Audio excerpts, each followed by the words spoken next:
Hello everyone. జిగురు లేకుండా బెండకాయ వేపుడు అనేది చేయడం చాలా కష్టం అనుకుంటున్నారా?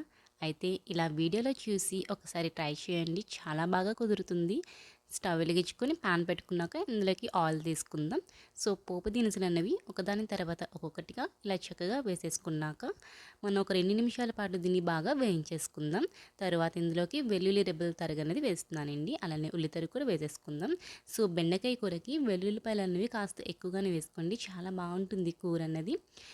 ఈ వెల్లుల్లిపాయలు అలానే ఉల్లిపాయ బాగా వేగినాక ఇందులోకి కట్ చేసి పెట్టుకునేటువంటి బెండకాయ ముక్కలు అనేవి వేసేసుకోవాలి.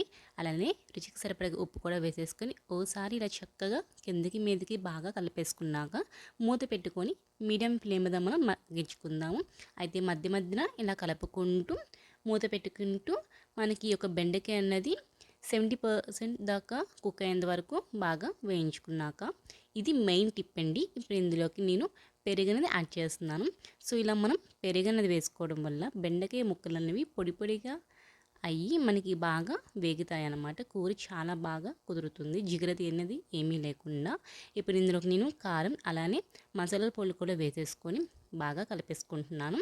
సో మరొక 2-3 నిమిషాల పాటు మనం వేయించేసుకుందామండి. చూడండి, మీకు చూస్తుంటేనే తెలిసిపోతుంది కదా, బెండకాయ ముక్కలు అనేవి మనకి పొడి పొడిగా తయారైపోయినాయి, ఎక్కడ జిగురు అన్నది లేకుండా. సో ఇలా మీరు కూడా ఈసారి బెండకాయ వేపుడు అనేది చేసేటప్పుడు కాస్త పెరుగు అనేది యాడ్ చేసుకొని వేపుడు చేసుకోండి. చాలా బాగుంటుంది, కాస్త కూడా జిగురు లేకుండా కమ్మగా ఎంతో బాగుంటుంది. సో మీకు నచ్చిందని అనుకుంటున్నాను. ఇలా ఒకసారి ట్రై చేసి చూడండి.